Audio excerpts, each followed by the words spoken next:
es el hecho de que la revolución se queda como también el primer intento que empieza a cuajar más, a través del cual el mexicano empieza a tener una identidad como tal. Conllevó a que Madero durante muchas décadas incluso se le empezara a llamar el apóstol de la democracia, ¿no? Creo que la revolución es la irrupción que termina de romper de cierta forma parte del orden que existía todavía en el siglo XIX. Parece haber también esto cíclico propio de las revoluciones, en donde Lacan diría, bueno, se buscan instaurar nuevos amos, o sea, y el esclavo sigue siendo esclavo.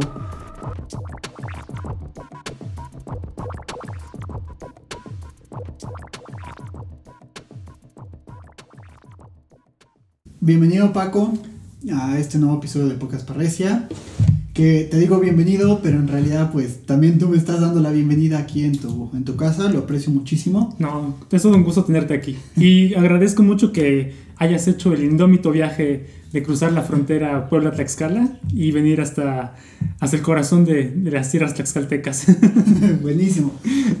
Fíjate que me encanta como la carretera, manejar así como sintiendo que no hay tránsito y todo eso, me encanta. Entonces, cuando me dijiste ven aquí a Tlaxcala, yo dije, yo por mí encantado, porque además salimos de Puebla, o sea, como que, digo, no porque Puebla tenga nada de malo, sino porque con esto del encierro y así, como que para mí salir es wow, buenísimo. Sí, y esa parte de la carretera por la que viniste, creo que es una de las más bonitas, porque tienes campo de los dos lados, ¿no? Y ahorita, como te decía hace rato, pues está verde.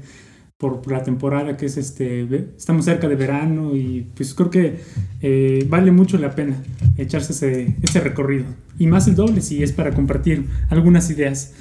Es muy bonito. Me habías dicho como que nos reuniéramos como en línea y así, pero cuando me abriste como la opción de presencial, yo dije presencial, lo que tenga que quedarse, ¿no? Sí. Pero presencial muchísimo mejor. Creo que además la gente lo puede apreciar mejor, y pues bienvenido a este espacio. Gracias. Que la verdad es que ya tenía como un tiempo queriéndote invitar, sobre todo por la diferencia de estudiamos cosas que son diferentes, pero para mí es como un gusto poder dar espacio a estas otras áreas, ¿no? O a estos otros campos.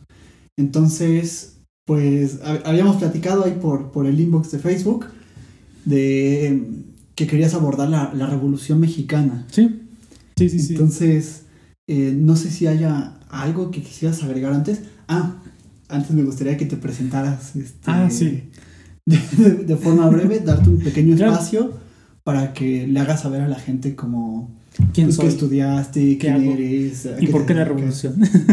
¿Y por qué la revolución? Sí. Bueno, pues me llamo Francisco Corona Flores, Paco Corona, o Paco para mis amigos. Estudié Humanidades en Lupaep. De allí nos conocimos, Javi y yo, hace ya algunos años. Y empecé a estudiar allí desde 2010 a 2016. Y de 2018 a 2020 hice una maestría en Historia y Patrimonio en un consorcio de universidades dentro de un programa de Erasmus Mundus, que fueron las universidades de París, Panthéon-Sorbonne en Francia, de Padua en Italia y de Évora en Portugal. Y bueno, terminé el año pasado y aquí estamos. ¿Y por qué la revolución? Bueno, la revolución es un tema al cual yo me empecé a acercar hace ya unos 7 años, cuando justo al final de la licenciatura pues teníamos que hacer una tesis, y pues la verdad es que yo no sabía qué tema abordar. Y tan desafortunado fue mi encuentro primero con este ejercicio de investigación que cuando yo llego a empezar a tratar el tema de revolución, pues en realidad ya había cambiado 2 veces de tema previamente y 2 veces de asesor.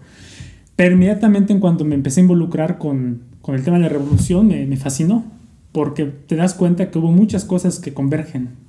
Es una guerra, pero pues posteriormente aún así resulta fascinante poder analizarla, ¿sí? Y te propuse la revolución en principio porque conocía este tema bastante bien, pero también porque considero que mucho de lo que somos actualmente se puede arrastrar de cierta forma al legado de la Revolución Mexicana, ¿sí? Que pues prácticamente, dependiendo a qué autor consultes, más o menos todos coinciden que al menos en una de sus primeras fases concluye en 1920, y pues eso conlleva que ya hace 100 años que ocurrió eso, y sin embargo creo que sigue estando muy presente en el imaginario colectivo, en las representaciones artísticas, ¿no? A mí me llama mucho la atención ese sentido, y lo comento muy a menudo, cómo Zapata sigue estando allí, ¿no? O sea, quizá ya se haya perdido mucho de la esencia de quién fue Zapata, quizá actualmente la gente ni siquiera se cuestione qué es Zapata, y sin embargo su figura, su efigie, su memoria, cómo se le asume, usualmente se le vincula con resistencia o revolución, ¿no? Y todos estos movimientos que llevan su nombre, ¿no? Y que quizá ni están ocurriendo en el mismo espacio geográfico donde él actuó, que fue Morelos, ni tal vez tienen tanto el mismo sentido que él enarbolaba en aquel tiempo, hace 100 años, pero sin embargo su figura pervive, ¿no? Entonces, por eso te propuse la revolución, ¿no? Y además porque creo que a través de este podcast podríamos tocar algunos puntos que tal vez podrían ayudar a alguien del público a poder comprenderla un poquito mejor, y tal vez con un poco de suerte a poder desmitificar algunas cosas de lo que usualmente pensamos que fue o que ocurrió en la Revolución Mexicana. Claro. Y bueno, ahorita mencionabas como los impactos que tuvo la revolución sobre cómo vivimos hoy. Sí.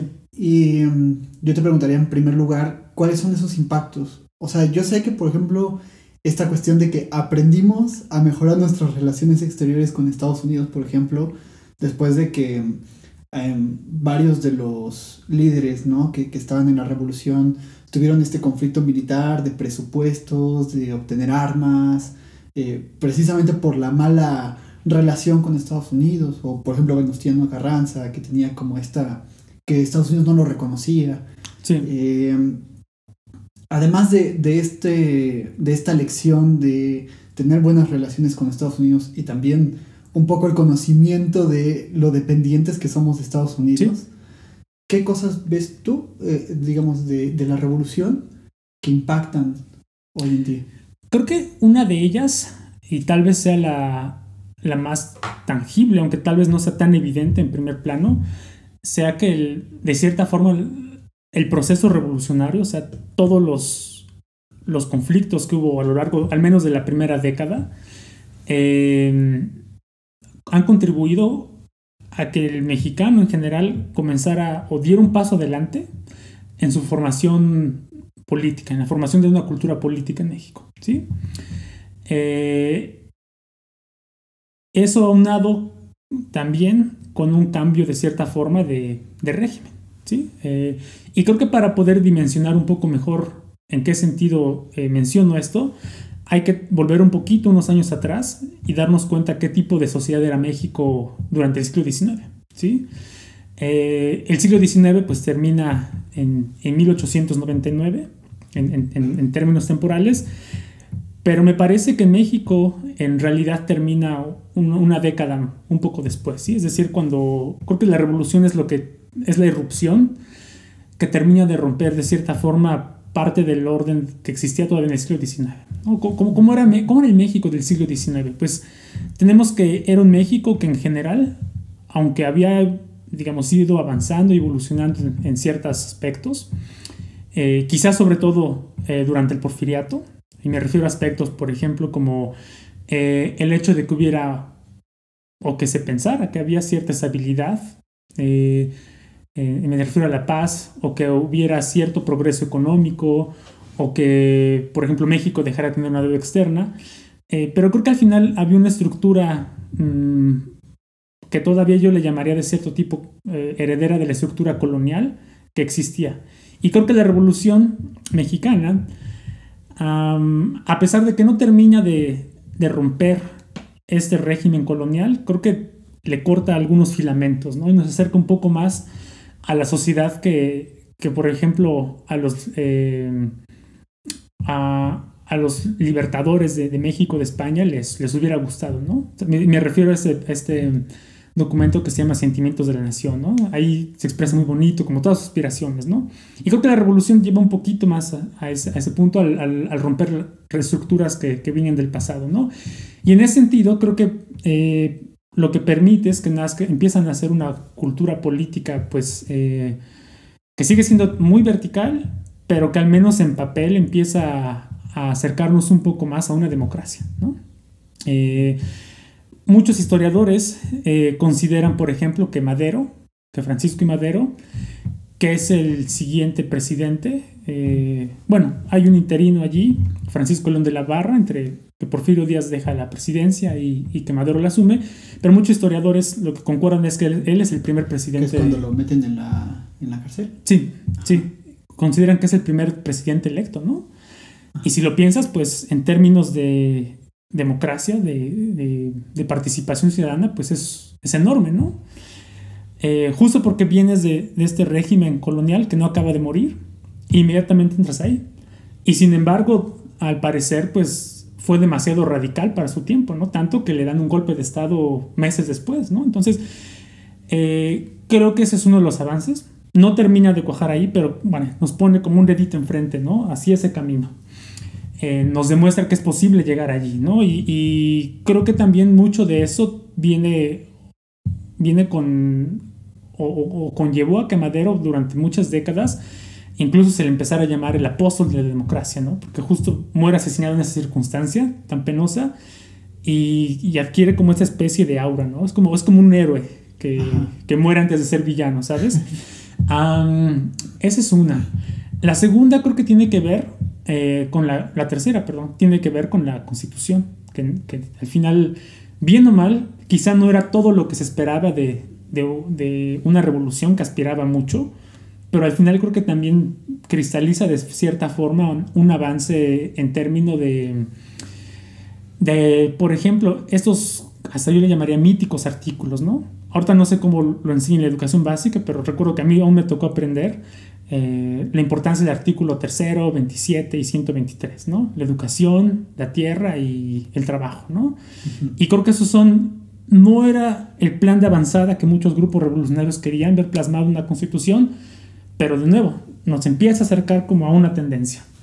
Y finalmente, pues, otro punto que yo creo que es quizá no tan claro, pero creo que es muy tangible, es el hecho de que la revolución se queda como también el primer intento que empieza a cuajar más, a través del cual el mexicano empieza a tener una identidad como mexicano, ¿sí? Uh-huh. Hay que tener en cuenta que por la geografía primero de Nueva España, pues a pesar de que es un reino y en el papel, o sea, en realidad la forma en que Nueva España funciona es en regiones, ¿no? O sea, por ejemplo, la región por Tlaxcala era una, y de cierta forma su geografía la aislaba de los mercados de otras regiones, o sea, todo era Nueva España, pero formalmente el sentimiento, vamos a decir, patriótico ligado a tu región prevalecía, ¿no? Y después de la Revolución Mexicana, pues vemos ya un intento mucho más, por decirlo así, descarado, por los líderes que surgen de ella, que emanan, en su búsqueda de darle una cohesión a estas islas, que ojo, ya empieza a darse en el porfiriato, ¿no? Con la tecnología, los ferrocarriles empiezan de cierta forma, a romper esta brecha de regionalismos, empiezan a cohesionar al país, pero vaya, en la revolución se vuelve mucho más evidente y se hace evidente a través de un plan ya ideológico, ¿no? Vemos, por ejemplo, estos grandes discursos que terminan siendo plasmados en los murales, por ejemplo, de José Clemente Orozco, de Diego Rivera, ¿no? Que se ensalza Cirqueiros también. Sí, y se ve que se busca verse una unidad, ¿no? Porque al final, sí. Y creo que era necesario en su momento, ¿no? Quizá ahora podríamos cuestionarlo a una nueva luz, pero la luz de que en ese momento necesitabas generar cohesión en un México que llevaba, desde que se independiese de España, pues básicamente dividido, o sea, era algo que había que hacer, ¿no? Y bueno, creo que esos 5 puntos serían los que diría que más tangiblemente. A mí me llama mucho la atención cómo hay una rebelión, se cambia de gobernante y este nuevo gobernante trata de aplacar la rebelión que había, sí. Pero termina también perdiendo por X o Z motivo.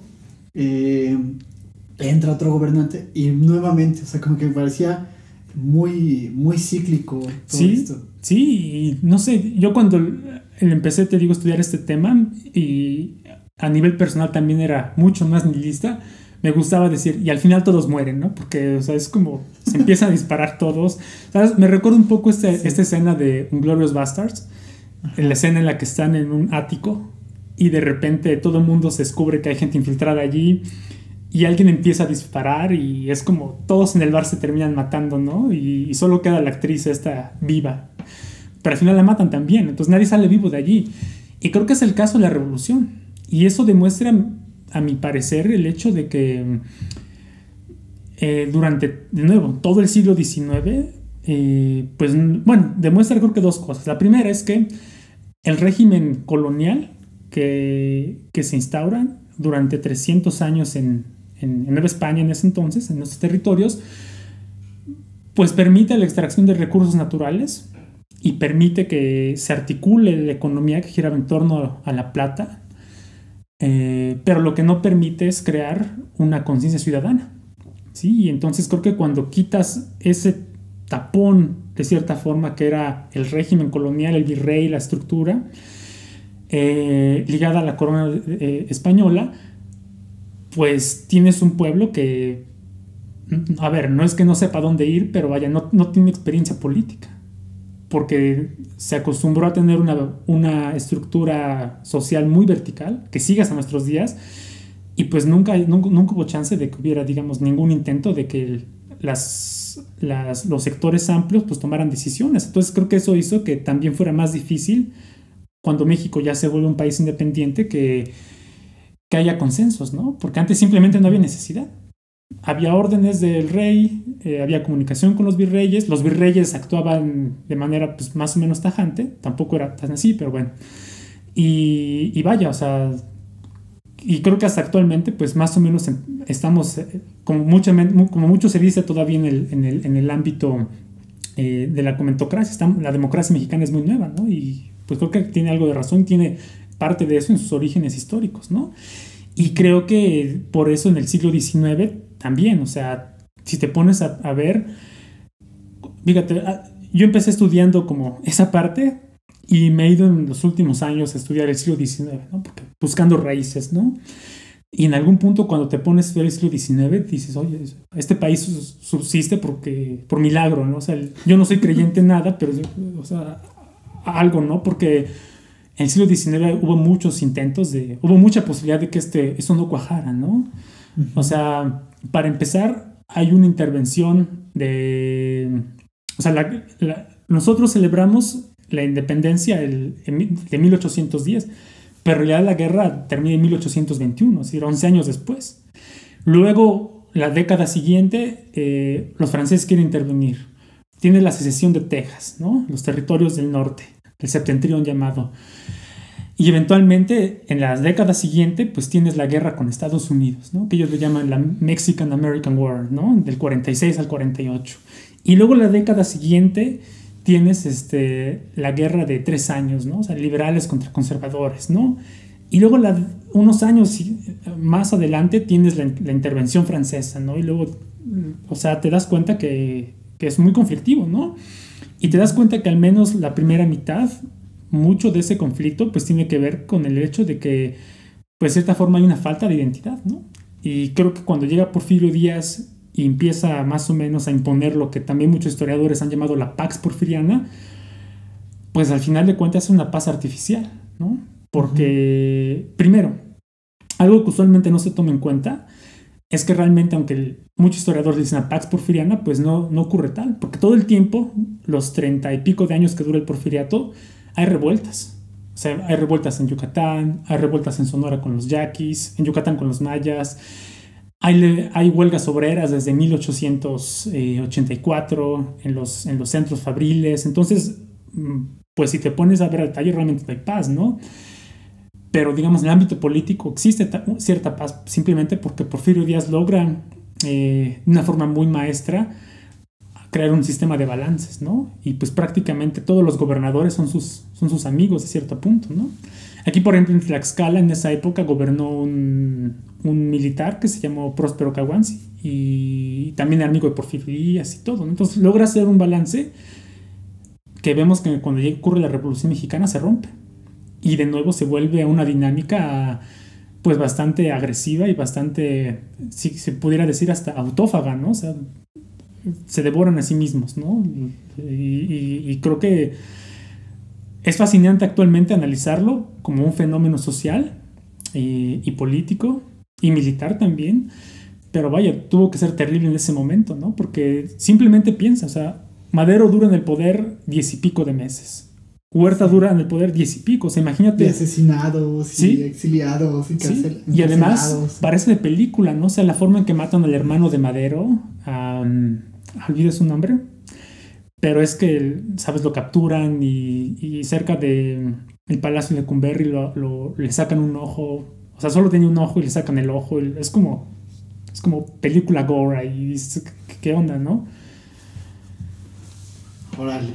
Y no sé, me llama la atención, te lo decía antes también de grabar, que parece haber también esto cíclico de propio de las revoluciones, en donde Lacan diría, bueno, se buscan instaurar nuevos amos, o sea, y el esclavo sigue siendo esclavo o sigue permaneciendo en esta condición, ¿no? O sea, como Porfirio Díaz llega a un momento en el que abandona el poder, ¿no? Por todas estas revueltas de Madero y todo esto, que Madero llega prometiendo una reforma agraria, una reforma obrera, es puesto en el poder, no lo cumple, entonces después llega Victoriano Huerta y nuevamente con nuevas promesas, con nuevas esperanzas que tampoco se cumplen, llega Venustiano Carranza también, y que se van dedicando más bien como a pacificar las revoluciones o las rebeliones anteriores, o sea, cuando entra Madero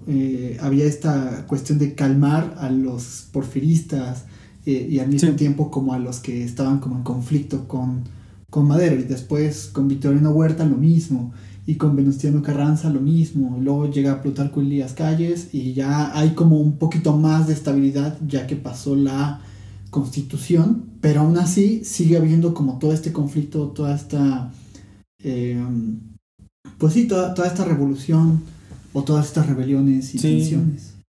Sí, y pues creo que ahí lo más grave es la parte que pues el pueblo, no me gusta tanto la palabra del pueblo, pero vaya, la población termina padeciendo. O sea, se calcula que al menos en los primeros 10 años, se calcula que a inicio de la revolución me parece que la población en México era de 11 millones, ¿no?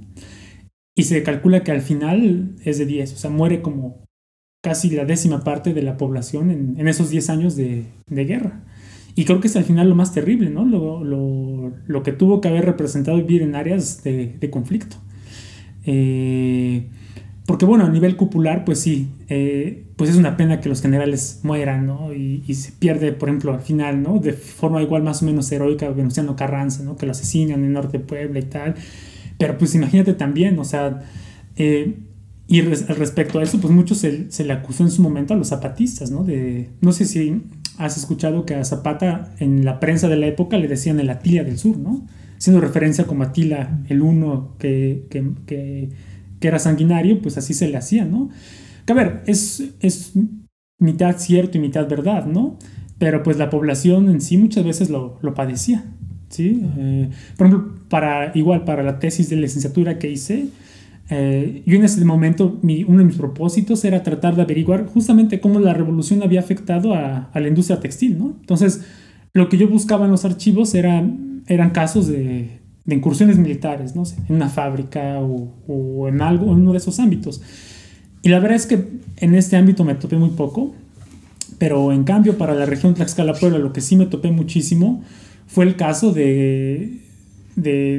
digamos, de pueblos que eran atacados por revolucionarios, ¿no? Entonces, creo que al revolucionario, en general, hay que verlo como también muchas veces se dice en el ámbito de los historiadores, como un individuo de su época, ¿sí? O sea, que pues quizá tuvo una parte heroica por la gesta que realizó y los objetivos últimos que enarbolaba, pero también que muchas veces hizo cosas totalmente contrarias a eso, ¿no?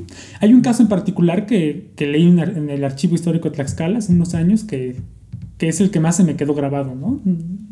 Hay un pueblo como al sureste, como cerca donde está la planta de Volkswagen, no recuerdo en Puebla cómo se llama, cerca de Huamantla, hay una localidad que se llama Alzayanca.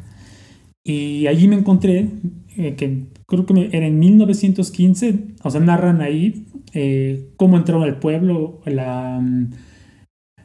pues el grupo armado, y no les digo ejército porque en la zona de Tlaxcala-Puebla pues no había cuerpos de ejército como los que tenía Pancho Villa en el norte, ¿no? Que eran de miles de hombres, aquí eran más bien como pequeños grupos. Y cómo entran al pueblo, y el hermano, digamos, el cabecilla de este grupo se llama Cirilo Arenas, que era hermano de Domingo Arenas, que es como el revolucionario más famoso de Tlaxcala, y narra cómo entran y se roban unas muchachas y se las llevan, ¿no? Y no te dice más, ¿no? Y nada más solo te dice que intentaron algunos hombres del pueblo impedir que se las llevaran, pero pues no pudieron, ¿no? Y te pones a pensar, ¿no? O sea, todos esos casos, ¿no? Que la población en general tenía que padecer, ¿no? Y que, pues bueno, creo que comentó de guerra desde hace 2000 años hasta hoy, lo que ocurre en Medio Oriente, pues quienes se llevan quizá la peor parte son la población, ¿no? Y creo que en el caso de la Revolución Mexicana también eso hace que en algún punto empiece a calmarse la situación, ¿no? El hecho de que no tanto quizá los militares o los líderes, pero sí mucho de su base empieza a estar harta de 10 años de violencia, ¿no? O sea, claro. Imagínate, eso es muchísimo. No en todo el tiempo y no en todos los lugares se vivió la misma intensidad, pero pues bueno, era un conflicto latente. Claro. Y ahorita que hablabas de esto, decías que no te gusta llamarle pueblo, sino población. Uh-huh. ¿A qué se debe? Pues creo que pueblo... ¿Tiene una lectura peyorativa? Creo que puede tener una lectura peyorativa, pero también no sé por qué tengo esta manía de tomarle aversión como a palabras o términos que de repente, desde mi perspectiva, los siento muy manoseados, ¿no? Es como el pueblo, ¿no? Okay. ¿Qué es el pueblo, no? Todo el mundo habla de pueblo, ¿no? O sea, y creo que también por las lecturas que he hecho, pues muchas veces los historiadores llaman la población o los habitantes. Entonces, creo que tiene que ver un poco con eso. Y sí. Ok, solo era como una curiosidad. Sí. Nunca me lo había planteado. Sí, dije, ¿por qué? Porque sí, sé que de repente se habla de los pueblos originarios, por ejemplo, sí, ¿no? Y todo esto.